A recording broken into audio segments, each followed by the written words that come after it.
네, 압축해서 말씀드리겠습니다. 중요한 토론회에 토론자로 초청해 주셔서 감사드립니다. 문성근 대표님 발제 내용하고 정청래 의원님, 유승천 교수님 토론 내용에 대해서 대부분 아마 공감들을 하실 겁니다. 문제는 이걸 어떻게 실현할 것인가, 그 부분에 초점을 맞춰서 말씀을 간단히 드리겠습니다. 정치에서 모든 일을 추진할 때는 항상 전후 좌우를 잘 살펴야 한다고 알고 있는데요. 이 부분은 유승천 교수님 말씀하셨듯이 지금 정세가 통합신당에 꼭 유리한 것은 아니다라는 생각이 저도 동의합니다. 통합에 전격 합의는 했지만 이게 야권 분열로 인한 전멸 위기에서 겨우 소생한 상태라고 보는 게 옳을 것 같습니다. 어젯밤에 새누리당에서 제주 경선 방식 변경까지 해가면서 원희룡 의원이 출마하는 걸로 결정이 됐고요. 지금 김황식, 남경필, 유정복 이런 분들의 실제 경쟁력은 막강할 수도 있다고 생각을 합니다. 더구나 지금 대통령께서는 선거에 직접 나서지는 않지만 한때 선거의 여왕이라고 불렸고요. 지금 이제 수렴 청정하는 단계인데 그 잠재력을 만만하게 보시면 안 될 것 같습니다. 결국 서울시장, 경기지사 큰 선거에서 통합 신당에 패배하면 지방선거에 대한 패배 책임 때문에 통합신당 이 즉시 붕괴할 가능성도 있다. 이게 냉정한 현실이라고 생각합니다. 온오프 결합 시민참여형 정당의 당위에 대해서는 발제문에서 매우 적절하게 압축을 하셨기 때문에 저도 동의하고요. 특히 그 정치 불신을 해소하지 않으면 저는 우리나라 정치, 우리나라 민주주의 발전하기 어렵다고 봅니다. 그런데 이 온오프 결합 시민참여형 정당이 정치 불신의 해소에 크게 기여할 수 있다. 그런 측면에서도 반드시 해야 한다고 생각합니다. 안철수 지지자들의 특징을 발제문에서 20, 30대 자유주의적 진보층 이렇게 표현하셨는데요. 저도 그렇게 알고 있습니다. 그런데 이건 추정입니다. 좀 젊을 것 같고 뭔가 약간 정치 불신 이런 걸 가지고 있고요. 정치 혐오증. 그다음에 하여튼 반새누리 비민주 그런 분들이 좀 많을 것 같고 학력은 좀 높은 분들인 것 같고 소득은 좀 이렇게 약간 고소득층이 오히려 많더라고요. 좀 더 철저한 검증하고 분석이 필요한데 아무튼 이분들을 기존 정당의 그릇으로 담기는 불가능해졌습니다. 통합선언 이전에 민주당 지지율이 10%에서 움직이지 않았습니다. 어차피 새로운 그릇이 필요하고요. 통합신당 창당이 중요한 계기가 될 수 있다고 생각합니다. 현실적으로 이걸 실현시키는 과정에서 당내 저항이 아마 좀 더 현실적인 장애 요소가 될 것이라고 생각합니다. 전통적인 수도권의 호남 향후회를 중심으로 87년에 김대중 대통령이 평민당을 창당했을 때부터 이 정당을 지켜온 고연령층 원로 당원들이 계십니다. 이분들의 정서적인 거부감을 어떻게 극복할 것인지 저는 포기해서 안 된다고 생각합니다. 그 부분에 대한 좀 아이디어도 좀 가다듬으시는 것이 좋지 않을까 싶습니다. 또 당내 각 정파에서도 지금 반대하는 분들이 많은 걸로 알고 있습니다. 발제문에서 시민참여형 정당은 목표고 모바일 투표는 수단인데 이걸 혼동했다 이런 표현을 쓰셨는데 현실적으로 지금도 가장 큰 장애물이 바로 이 부분이라고 생각합니다. 당원을 정비해서 전당원 투표를 통해서 가장 먼저 결정을 한 게 지방선거 이제 기초 단위 정당 공천을 하지 않는다 이런 결정을 했지요. 그만큼 현 지도부가 민주당 지도부는 당원 중심주의의 무게를 두고 있습니다.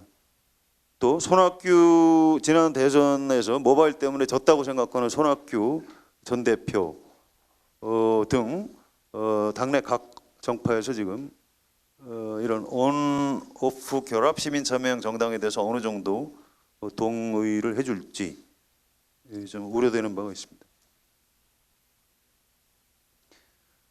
기득권 세력의 방해 이건 불을 보듯 뻔하고요. 지금 언론 지형은 과거에 보수대 진보가 7대3 정도였다면 지금은 9대1 정도로 더 벌어져 있습니다. 민주당 의원님들도 대충 조중동하고 정편에서 하는 얘기를 그대로 그 프레임을 받아들여서 우리 당은 친노가 문제야 이렇게 얘기한다든가 그런 분들이 많이 계시더라고요.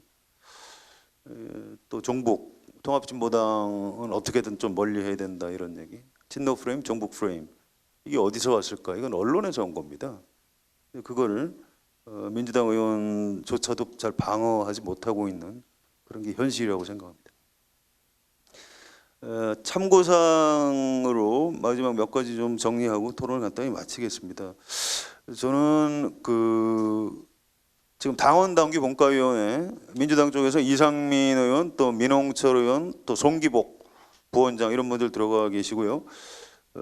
새정치연합에서 이계한 전 의원이 위원장이시고 윤석규, 정현정 교수 이런 분들이 들어가 계시는데 이분들이 현실적으로 당원 당규를 만들어야 되는데 정당 모델 당원이라든가 뭐 이런 얘기를 해야 됩니다. 이분들이 온오프 결합 시민참여형 정당에 대해서 어떤 생각을 하고 계신지 잘 모르겠어요.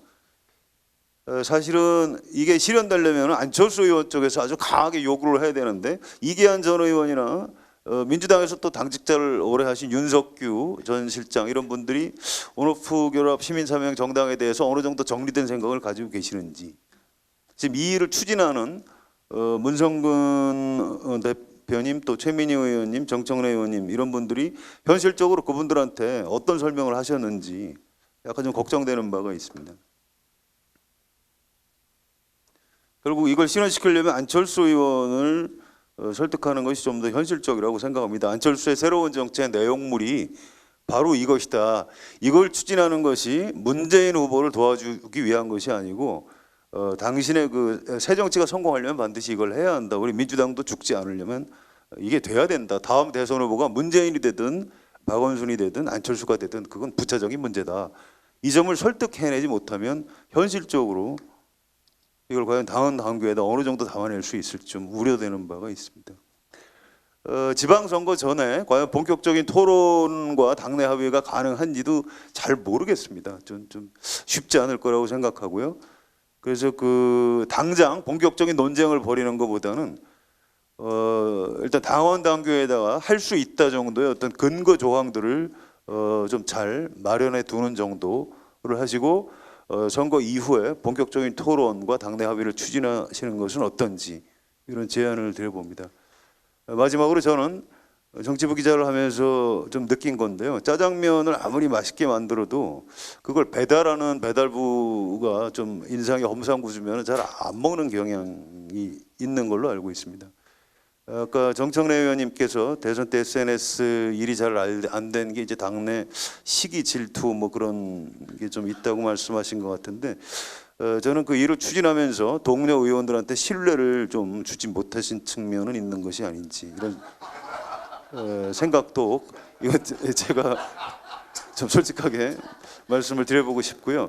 오늘 이 자리에 민주당 의원님들이 많이 오신 걸 보면 통합신당의 미래의 모델 모습에 대해서 굉장히 관심들이 많으신 것 같습니다. 그런데 바로 이런 그 의원님들의 관심사를 공감대로 잘 확산시키고 해서 이 온오프 결합 시민 참여형 정당을 추진하는 사람이 이게 문성근, 최민희, 정청래 이런 소수 정치인들이 아니고 민주당의 상당수 상식을 가진 국회의원들이 추진하고 있다라는 그런 공감대를 당내에 확산하기 위해서는 민주당 안에 의원님들을 좀 더 설득하셔서 사람들을 모아내는 것도 중요하다 이렇게 생각합니다. 예, 마치겠습니다. 예, 성한영 기자님 수고하셨습니다.